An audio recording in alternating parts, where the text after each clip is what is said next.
మేము ఎప్పుడు కూడా చావు నోట్లో తలబెట్టి తెలంగాణ సాధించినమని మేము ఎప్పుడు చెప్పుకోలే. 24 గంటలు తిరగకంటే ముందే నిమ్మకాయ రసం దాగి మేము నిమ్స్ హాస్పిటల్లో ఎక్కించుకొని మేము ఎప్పుడు దీక్షలు చేసి చావు నోట్లో తలబెట్టినమని అబద్ధాలు చెప్పలే.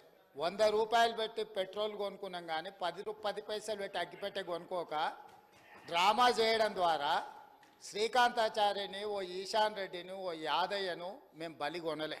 మేము ఎవరి శవాల ప్రాతిపదికనో ఎవరి ప్రాణాల ప్రాతిపదికనో మేము అధికారంలోకి రావాలని కోరుకోలేదు.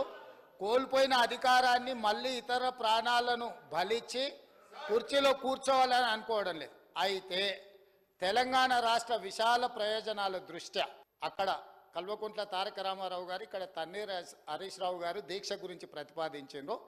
తప్పకుండా జంతర్ మంతర్లో చంద్రశేఖరరావు గారిని రమ్మనుండ్రి. చంద్రశేఖరరావు గారు, నేను ప్రతిపక్ష నాయకుడిగా చంద్రశేఖరరావు గారు, సభాపక్ష నాయకుడిగా నేను తెలంగాణకు నిధులు తెచ్చుడో అవసరమైతే సచ్చుడో తేలుద్దాం. మేం సిద్ధం.